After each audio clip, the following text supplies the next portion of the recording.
Hello and welcome once more to Conscious TV. My name is Iain McNay and today my guest is Iain Geraghty. Hi Iain. Hello Iain. And today we're going to talk about death. Now, death I know can sound a very depressing, negative subject, but it's also something that is very important in life. And Iain had an experience 2 or 3 years ago when her son died suddenly, and that completely changed life for her. Not only the grieving and the loss, but also how she saw herself, how she understood herself. And so we're going to talk about her journey, what she's learnt so far. She's actually writing a book which should be out next year, which is titled Death, the Last God, a modern book of the dead. And actually also Iain was interviewed on Conscious TV about 5 years ago when we first started. And then she had written her biography, which was called In the Dark and Still Moving, and that book is still available. So Iain, Iain. it all started, you had a knock on the door at 5:30 one morning. Yes, and in a moment my life changed completely. Yes, yes. Tim was 34 and he was healthy, had recently got married, was planning a family, and suddenly he was dead. So, and the shock waves went through my whole life, my being, and of course not just me, his wife, our families. But for me, it was something I never, ever imagined would happen. And it happened. So your first reaction was obviously, as you said, incredible grief and shock and just not believing devastation that this could happen to you. Yeah. I think, I mean, I can still hear the knock on the door and I can still remember vividly every single thing that happened for the next hour or so.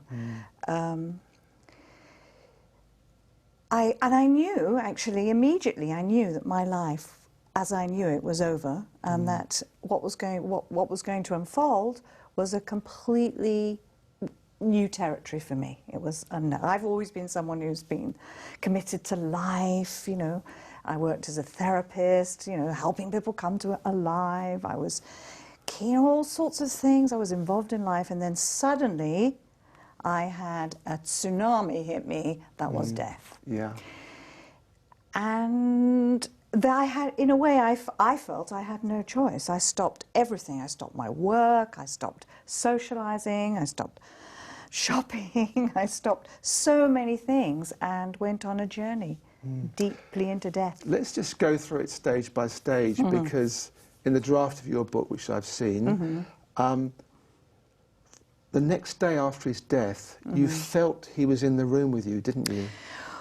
Well, the truth for me is I've not actually thought a lot about death prior to this. It wasn't something I ever thought about much. It was going to happen one day, vaguely in the future, when I was very old, and I hadn't had a lot of deaths close to me, and so I wasn't familiar with it. My mother had died 7 years ago, but that wasn't so dramatic. She had been ill.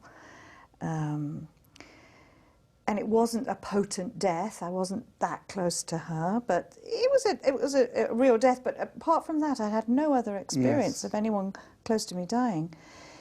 And I was sitting on the first day. We were about to go to London the following day, where he died. And I was sitting in desperation, just meditating, because I couldn't think what else to do. I'd called everyone up.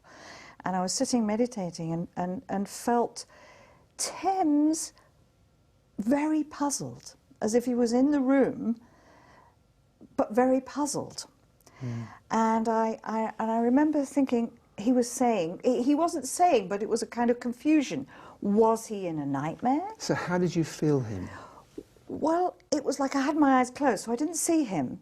And it was just like a feeling of this sort of movement around the room, which had a quality of Timness, with a lot of puzzle and confusion, kind of asking me, although I didn't hear words, but this was the experience, what's happening? Am I in a nightmare? Am I seriously ill? Is this a drug trip gone wrong? What's happening? And I felt this overwhelming urge to say aloud, yesterday you were alive, and in the night you died. Very simple. And I had to say it, I just had to keep saying it. I think I said it 7 times in all. And it was as if I was communicating to a child who was very alive in a paradoxical way, but whose mind wasn't necessarily working very well. And there was a sudden silence and calm. And I felt Tim, whatever this was, had heard me and now knew he was dead. And then later on, I was speaking to some friends about it because I was puzzled. I've never spoken to dead people. I have never been to a spiritualist church. I've never been to a medium to contact dead people. So this was all new territory. And I heard from other people how it was actually very common. And there was I can't remember his name now. There was a guy in the Air Force in World War II who every time he was airfield marshal. And every time his squadrons went out on bombing missions, and obviously always a proportion of them never came back, he would sit very silently outside because he said the souls of the dead airmen would come and ask him what had happened, and he would have to tell them they were dead because they didn't know they were dead. So it seems, I don't want to go into speculation, but it seems from your experience, what had happened when Tim died, it'd been a shock for him, and he didn't, he didn't understand what was happening. Dead. He was confused. He didn't know he was dead. I can only say my experience.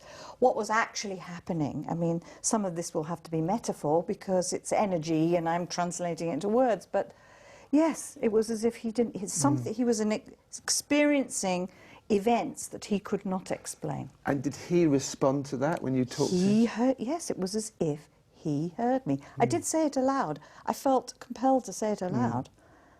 I remember Martin was there, and after he was saying... What was his response? Martin's or Tim's? Tim's, yeah. It was as if he just heard. It was like he heard it, and then he knew he was dead. And in that moment, it was like the silence came on us both. We were both, in a way, obviously I wasn't dead, but I felt as if I'd died. He had died. It was totally silent.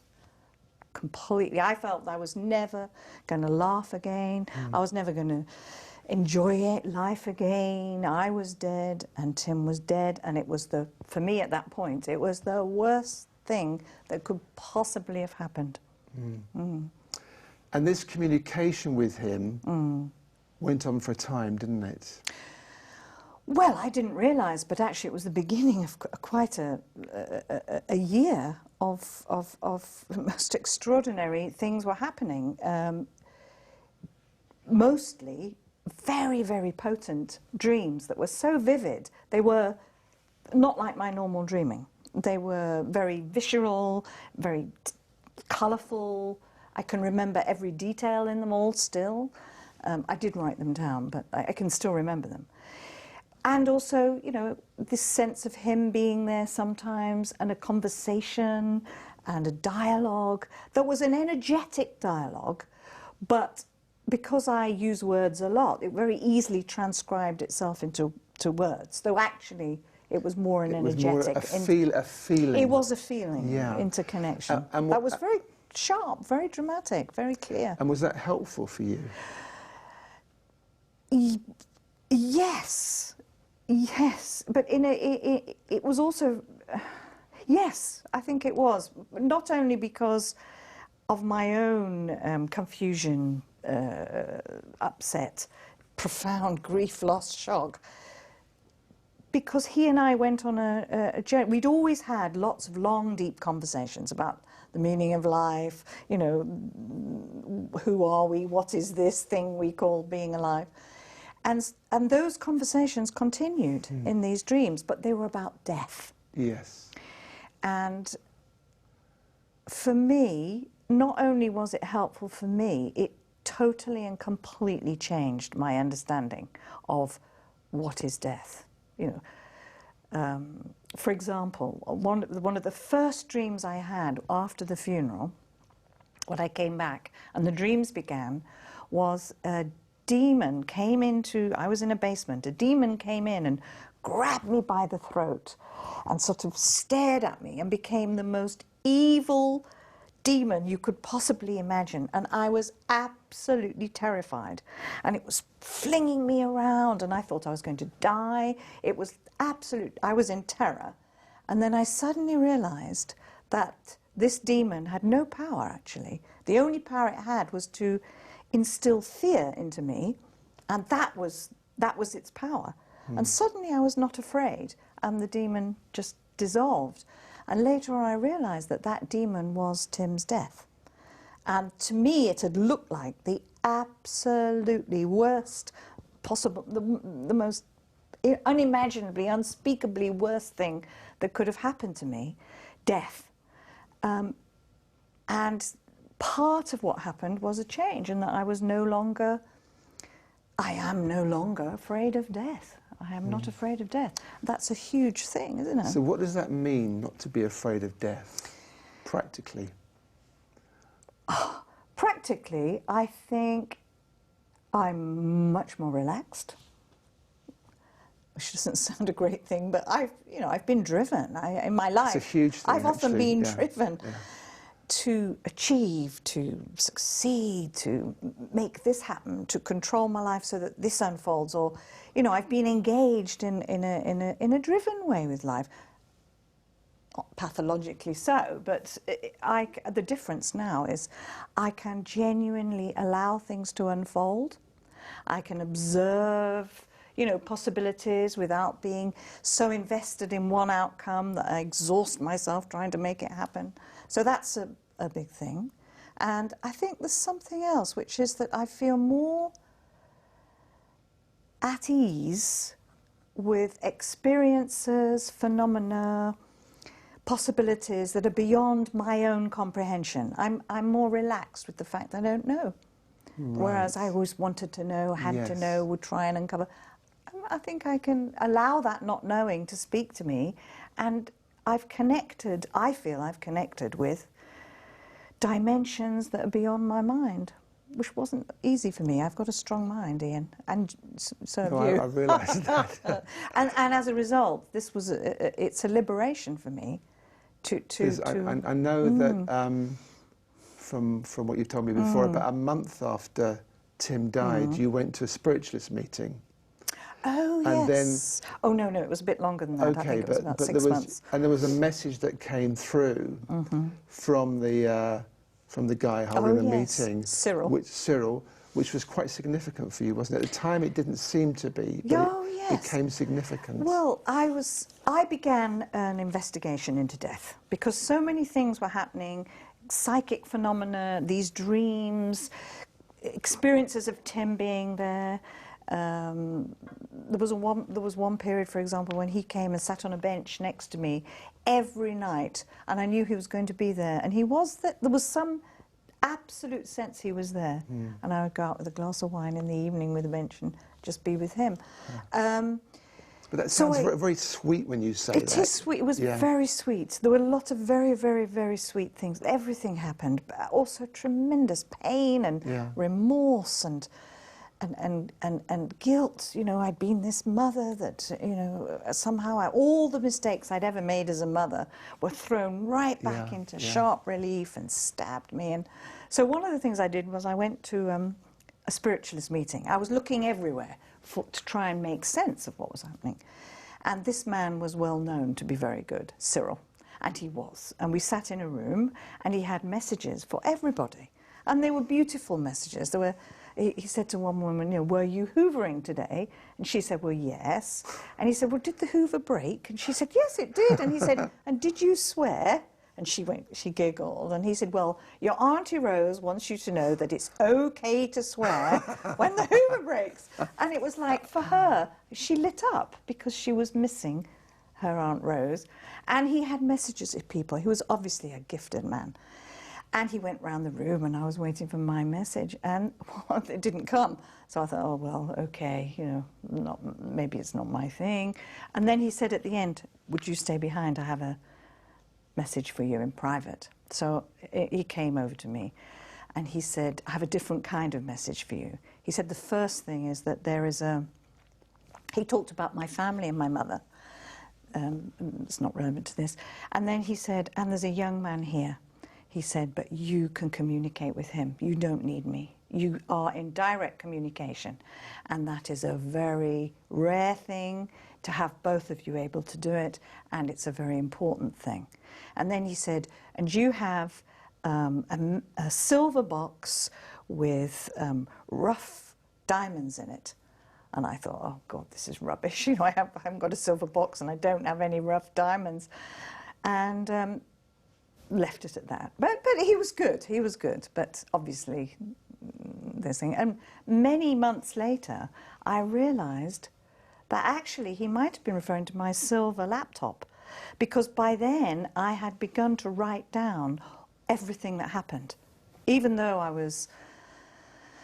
never imagined I would ever write about it, but it was a record of the dreams and the experiences and my journey through my grief, but also my journey into understanding dimensions of death. And I thought, oh, well, maybe that's what he means. Maybe I should start polishing these and writing a book. So I did start. Wonderful. Yeah. And you also went to Peru to see a shaman too, didn't you? Well, that was because 2 years on, I was having times when I was completely poleaxed by somehow feeling that what had happened was he died because he partied. He was a London lad, loved to party, yes. Drugs, alcohol. And he'd come off everything. He hadn't had any alcohol or drugs because he was they were going to start a family. So for 6 months he hadn't touched a thing. Went out one night and wrecked himself. And went to bed and never woke up because his tolerance had completely gone. So what he would have once been able to survive, probably with a terrible hangover, he just stopped breathing. And one of the recurring anguishes for me was that I felt he abandoned himself with drink and drugs because it mirrored a degree of abandonment that I had given him as a child, seeking enlightenment, freedom, liberation, and taking him with me, but at the same time not there on a daily basis. And so often I would look at my life filled with regret and remorse and wish that I'd stayed at home, baked apple pie, gone to a steady job, and absolutely not tried to explore the far reaches of human consciousness or anything like that. And it was so painful still 2 years on that I felt it was like a thorn in my heart, and I couldn't pull it out. And I met a friend whose son had also died from an accidental drug overdose in Ibiza 10 years previously, and she said to me that she also couldn't get rid of this terrible anguish that somehow her son's death, she was implicated in it. And of course that is a terrible, terrible feeling. And she said, but then I went and I did an ayahuasca ceremony with a shaman. And I said, well, did it help? I'm very keen to know. And she said, yes, it really helped. So I did. And it was utterly and completely amazing. And it did help. Some anguish, agony, bitter regret left me. But not only that, it was also a deep affirmation of the things that I was finding out anyway in the dreams. And I went on a very, very profound journey into, death realms. I went into death and saw when you do these ceremonies, you are encountering a profound medicine, a soul medicine, that, obviously it has to be done in the right context, And the shaman is obviously someone who's trained and used and really knows this, how to work this soul medicine for healing. And it was beyond description, really. I mean, it was like being taken on a journey by an alien intelligence, because the plant is a vine, and the spirit of the vine is, and the ayahuasca vine is often called the death vine. And the spirit of this vine is a she, and comes and takes you on a journey into wherever you need for your healing. So for me, part of the healing was very specific about Tim and about my family and about a liberation. And I saw the hidden meaning of events, which are very hard to see when you're in a body living this life. And it was like showing me what was behind these unfoldings that have happened in my life that I was regretting, wishing hadn't happened, seeing the context in which they have complete meaning on a very profound and sacred level. And she, because that was my experience of this non-human, took me on a journey, showed me things about death and showed me things about spirits, the spirit world, took me into some dark places, took me and showed me, and I got a kind of an amazing tour of the spirit world, really. Mm. I mean, we could spend the whole interview on that, but I don't think you'd want to. So when you say a tour of the spirit world, just give a brief example of something. Okay, there was one time she said, okay, I'm going to take you down to meet your fellow.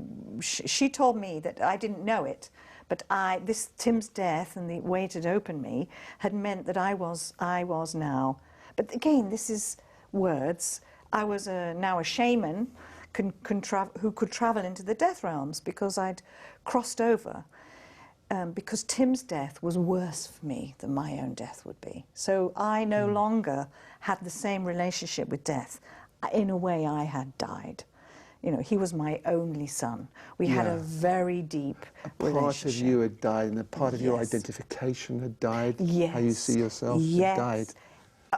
A very big part. Yeah. And so Tim's death, you know, as his mother, also our history, had meant that when he died, I would have rather I died. Yes. So she said to me, that's why she was going to kind of, the words are difficult, show me the realms that I could now travel in if I wished to. So she said, okay, one of the journeys, because I did four times. We went on journeys 4 times. Each was a whole night, so they were all very different. And one time, my brother had died about 2 weeks before. And I had, again, now I realise I'm attuned to what happens when people are dead. I tuned in on my brother, and he was in trouble. And so I'd said to her, I want to help my brother. So she said, okay. So we went down through an ocean, we went down through the earth, we went down into a very dark realm, which wasn't dark, horrid. It was dark because it was the realm of death. And the lords and ladies of death came out to greet me. And I felt very connected with them because now I'm what can you say? I'm someone who has had familiarity with the death realm. So it was a very good meeting. And I was saying to them, well, what can I do? I can feel my brother needs some help. And the spirit of the ayahuasca said to me, you know exactly what to do. And suddenly I knew exactly what to do. So I flew through the universe looking for my brother, and I knew I would find him because I loved him. And I knew that love always finds its home, always finds its object. There's nothing more powerful than love, which of course in relation to death is very key, but we can go back to that. And I found my brother, and he was stuck. He had...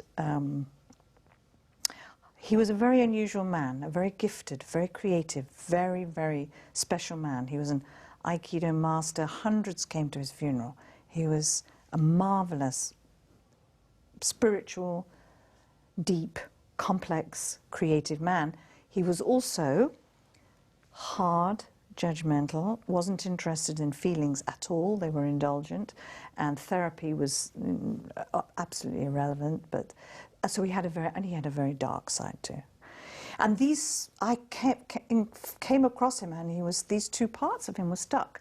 The light, wise, enlightened side of him wasn't free to just go and dissolve into the cosmos and the God and the source, but also the compacted, angry, unresolved, dark side couldn't either free itself to come back to Earth, to resolve itself in the spirit world, to do what it needed to do, because these were energies that were stuck, because they were equal and opposite. And so I came and stood in front of him and said, I love you. I've come to help you. And the dark side just didn't trust me, was really, really writhing in rage. And I kept on telling him, and I showed him that I'd loved him as a child, and I was the older sister who'd helped him tie his shoelaces. And I went through his life, and gradually a tear came out of the eye that was on the enlightened side. He had two eyes. One was all screwed up and dark, and the other was looking at me, and a tear came from that eye. And I knew that was my opening. So then I went and I took into my heart all his anguish, rage, fury, all the unresolved bitterness, confusion, and I took it into my heart so that it could resolve through me. And he was complete, went like that and went off. So what? I can't explain it. Yes, go on. How does that affect then how you see personally death from being alive? The Anne that's sitting here from being alive now. How does that must shift how you see death? It does, because first of all I began to understand, and it's very relevant to that story, is that when we die, the physical body dies, clearly. The ego dies. By the ego, I mean the defended I. The programs. The cognitive processes, the defense mechanisms, the protection systems that we've developed, the persona, the personality that we can easily think is who we are, but it actually is just the surface, dies, dissolves.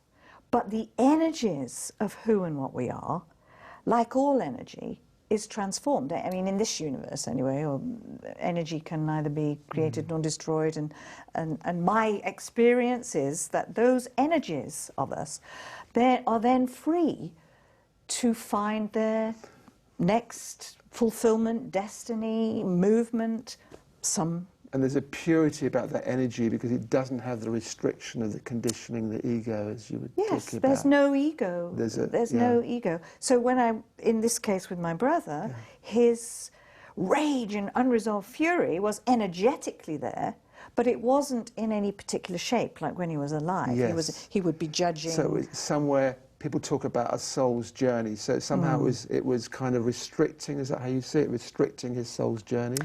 Well, as I understood it, what we call the soul may itself be a multi-dimensional entity with different energies. Yes. And some parts may need to resolve themselves in the bodies and lives of people who loved you. Yes. Some parts may remain in the energy fields of existence in a way that we can't necessarily comprehend, but there's a lot of work about energy fields and their capacity to shape living reality.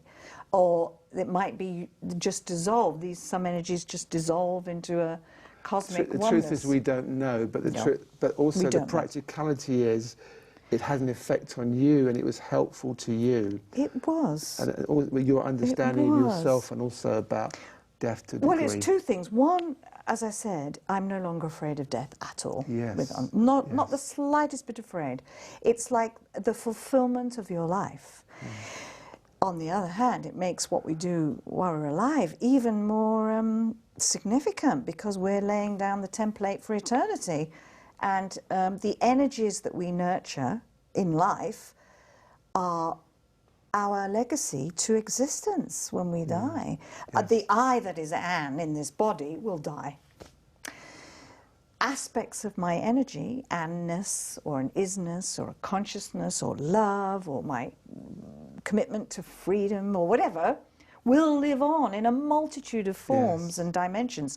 Exactly how they live on, I won't know. We can't understand it's a happening, that. it's an unfolding. Yes. You know, it's an isness, and we can't comprehend it because we are here, still committed to life, rightly so, this life. But as I understand it, life really is a massive river. It's the Tao, it's the Dharma, it's a river. And temporarily, we are in this particular body, this shape, and I give it the name Anne or Iain. But on death, that dissolves. And the energies that we have cooked up continue in a mysterious way we can't define or analyse, but they, in a multitude of ways, they live on. Yeah, one of the things that you also talk about in your new book is that death, without death, life would have no meaning somehow. Yes. It kind of, that's hard to understand that, because we think, oh yeah, we just live and live and live and live. But of course, because there is a finality, we all know, although we don't always believe it, but we know we're going to die. Somehow it makes life so much more precious, so much more finite, and so much more alive, doesn't it? Yes, absolutely. I mean, not only that, the fact of death, I mean, if we didn't die, everything would lose its meaning. This would be banal, empty. Any meeting with anyone would have no significance because it could be repeated on an infinite loop, you know, whereas death makes every moment significant, unique, important. And the other thing is that death makes life so precious, and this is the great paradox that is part of what I think is so key, is that death makes life so precious that we, as human beings, become willing to die so that others might live.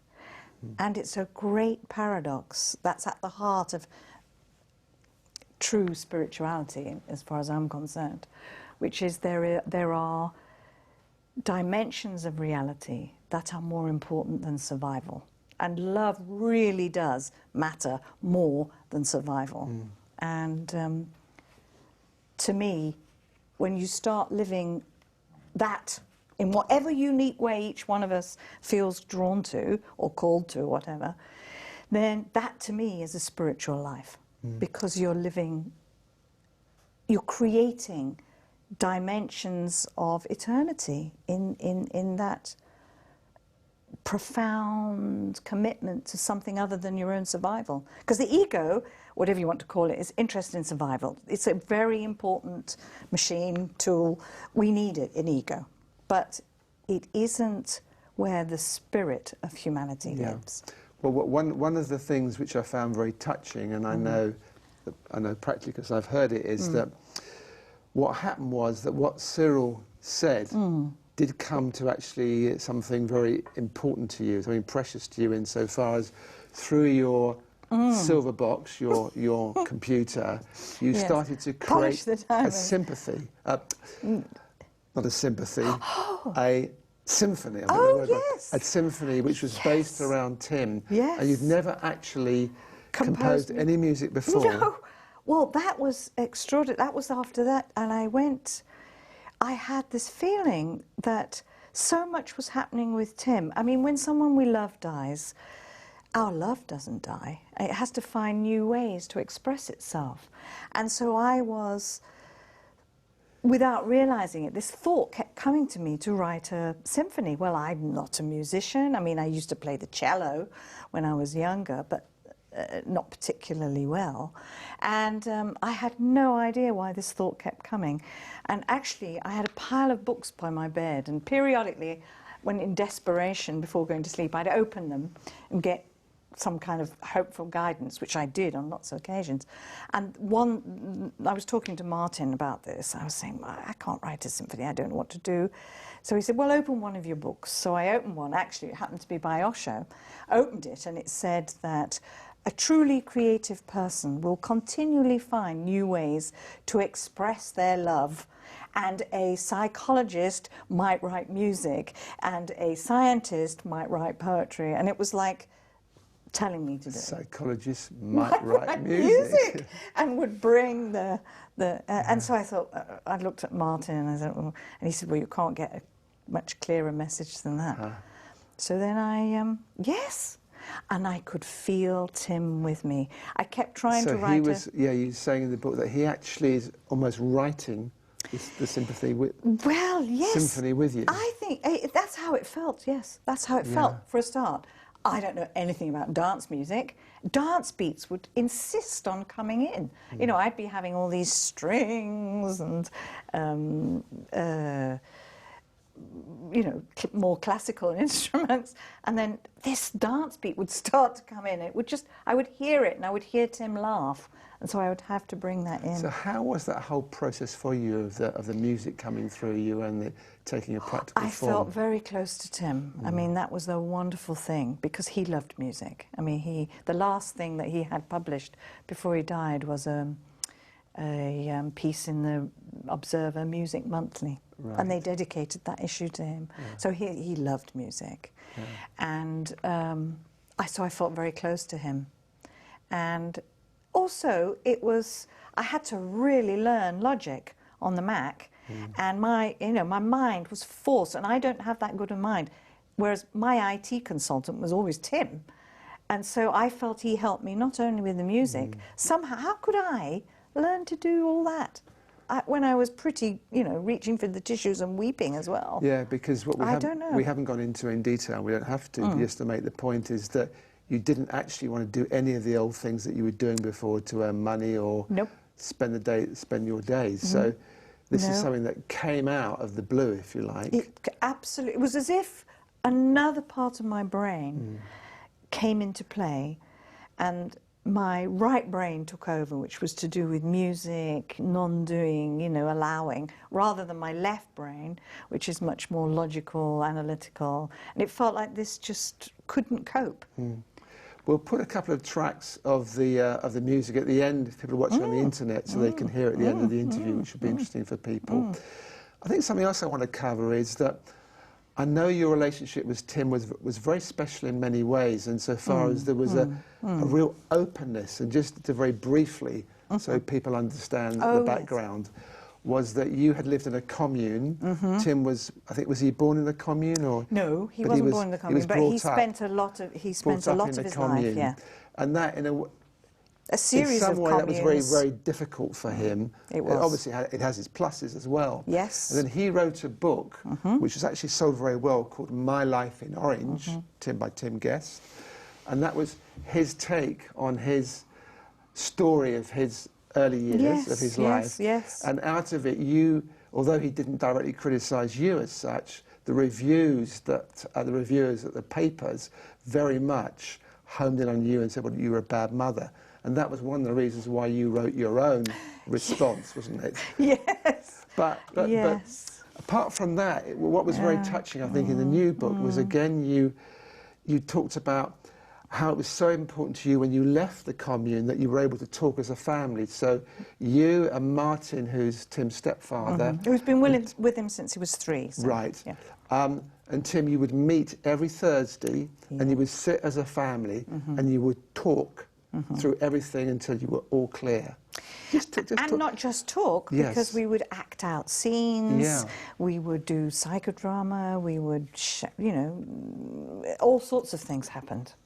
And in that journey, we found each other again. And we healed so much that had been hurt, it is true, by that journey. Because that journey had taken the one person he wanted, me, away from him. And I had imagined that he would have loved having a commune to run around and play, because of course as a child I had too much restriction. Yes. So I was giving him in a way what I longed for, and I didn't read the signs that he would much have preferred a lot more time with me. So you can imagine all that came back when he died.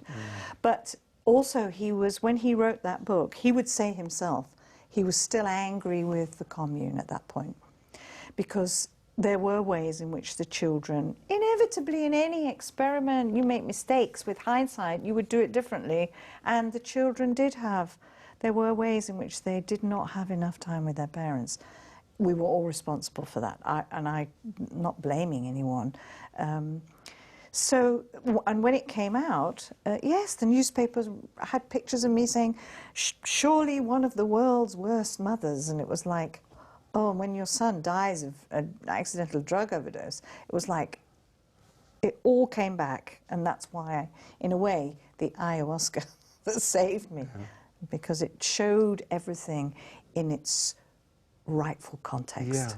And that was great healing for me, great But, healing. but those meetings you used to have every Thursday. Oh, yes. Yeah, to tell us a little 2 bit more years about, they were, every Thursday yeah, because for 2 years. I think there's a great value in that for people who really do want to look at their relationship with their family, the willingness you had. Yes. And I think from what I understand, you sat down, the three of you, and you didn't move until you were all happy, or you were all thought that session was complete. We had to agree, all of us, that we'd finished. And it was obvious, because we'd be laughing, or one of us would be crying and then want a cup of cocoa or something. It was a natural process. And all we had to do, really, was sit down and be honest. There was love. I mean, I'm taking it for granted. This process will happen where there is love, and you just let the love do the work, really. You just have to be honest, and we talked about things, and we explained things, and Tim, you know, there was one time when I was acting out being a therapist, too busy to speak to him, and he wanted me, and he was acting out, trying to get my attention, and he'd started by saying, well, this is stupid, I'm not going to do this, and he ended up suddenly incredibly angry, and it was a great release for him to be able to get angry with me, and for me to understand that of course he was angry. He hadn't got what he needed in certain ways. Yes. But he was getting it. He did get it.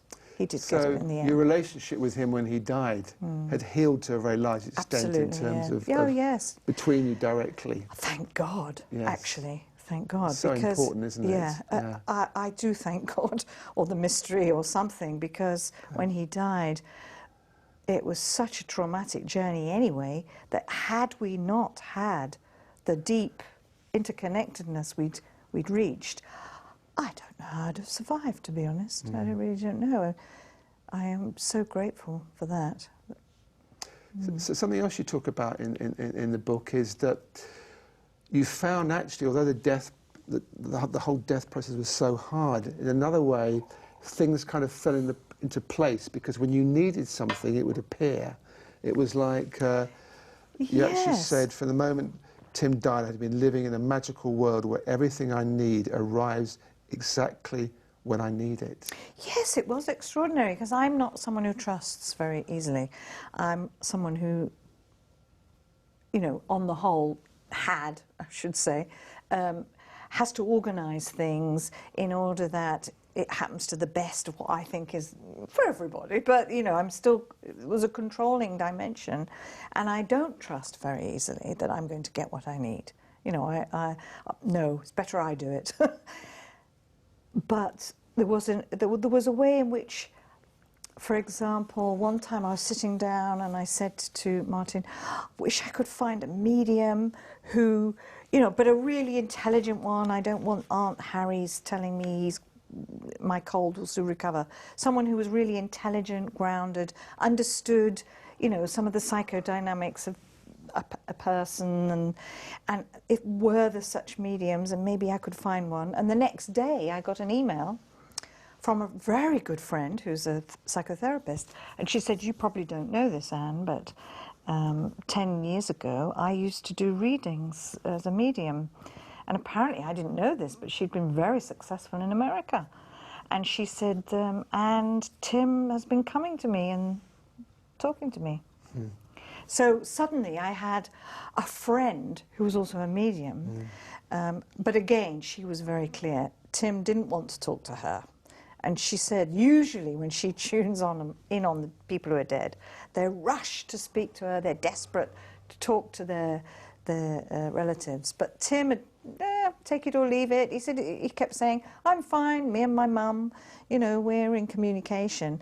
And of course at that time I was hungry for anything, and I couldn't, yes, I had a sense of him, but I wanted proof. I wanted the medium to sort of tell me this.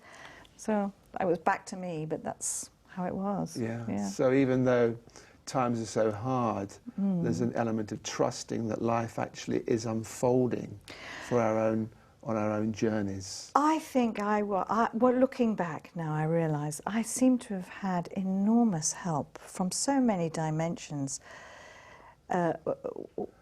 Tim had been dead about, I don't know, a couple of weeks, and I went for a long walk on the beach, you know, weeping. And a cormorant came, and probably only about 10 feet from me, and just flew next to me the whole way. And I just felt a little bit of,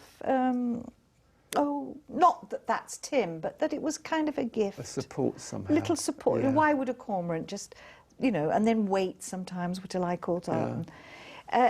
Hundreds of things happened that were inexplicable, really. One time I was walking on the cliff tops crying and listening to... I just finished my symphony for Tim.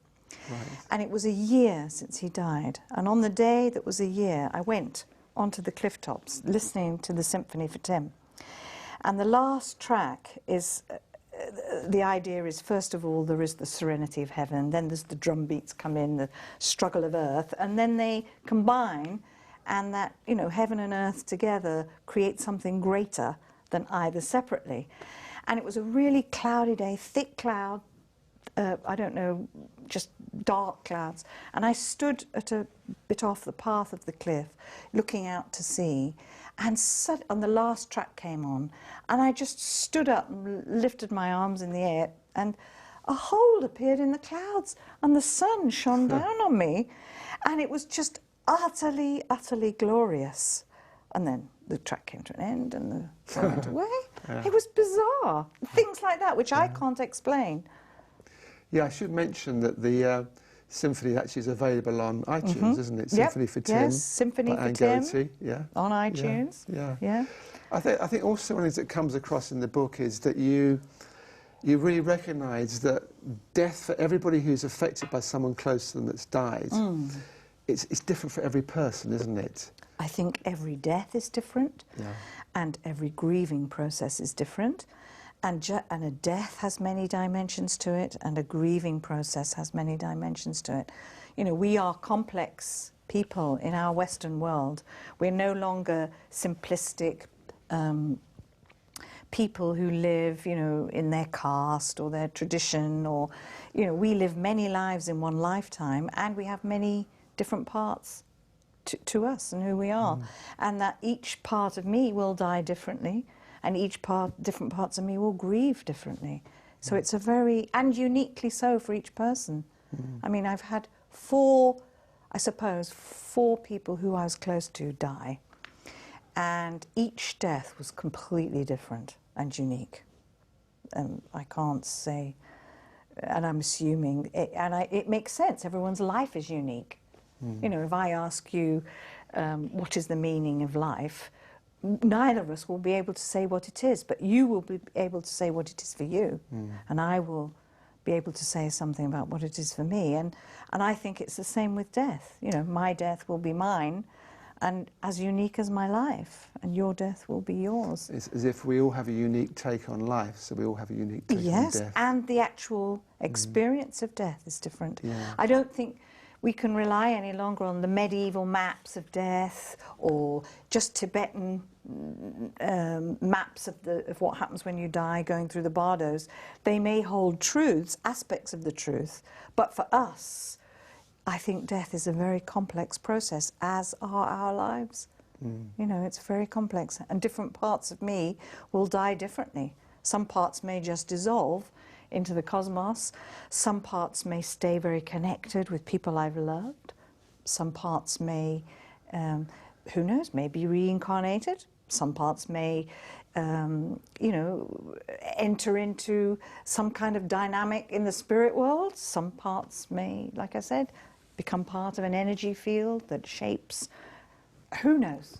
But So we have about 5 minutes left, and Yeah. what I'm interested in you talking about the last 5 minutes, if you're okay to do this, is to somehow, if someone's in your situation, doesn't have to be their son necessarily, but someone very close to them has died, and it is obviously completely devastating on one level. What advice would you give them? Not so much you're giving them advice, but what was the most helpful things for you in terms of your situation with Tim? Well, one thing I would say is love. Connect with your love for that person. Because when I saw Tim's body, I did say, you are now a spirit, and we who loved you, we are your body in the world. Love doesn't die. The connection with love continues. And if you have someone you love die, you will be distraught, but the love connection, I now know, remains. And that is a source of connection, communication, nourishment, and I would keep tuning in on the fact that you love them. That's probably the #1 thing. And the other thing is trust these tiny little feelings that you get sometimes, because I didn't always trust it, that this was Tim communicating with me. But whatever it was, and however a scientist might analyse it, I don't know, there is meaning. In even small experiences that you have, there is a meaning in them. Don't brush it aside. If you feel them sit next to you, you don't have to have a scientific proof of it, but there is a meaning if you feel them sitting next to you. Trust it. And you can go on a journey with that person who's died. You can have a journey in life. You are their body in the world. They're still connected with you. I imagine that you can also maybe help them even to complete things they need to complete. I think sometimes we resolve things for the dead. Yes, I did with my brother and Tim. I think that some of the things that we think the dead need, we can still provide for them, and it is a beautiful thing to be able to help people you love into their death by, you know, honouring them in whatever way feels right. And when you, at times where you were completely engulfed by the grieving process... Yes. Oh, God. Well, what were the things that helped you there? I think there were certain moments when nothing could help me, because I had lost my only son, and there were times when... And I just had to know that it's like when you give birth, you know, the contractions come, and at the time they're overwhelming. And you just have to know that it will pass. And the very grief of your loss is a form of love too. So, and death is not something, it's not annihilation. That I know now. It's not annihilation. But it does annihilate part of you. Absolutely. And in a way, that's something quite fascinating to look at from an expanded point of view, because we are... It is a death. Death is real. We are so identified with our memories, our relationships with people. That dies. And that goes, so a part of you goes. It has to, doesn't it? Absolutely. Otherwise, death doesn't exist. The mind dies, your memories die, the personality dies, and dies. Anness doesn't die.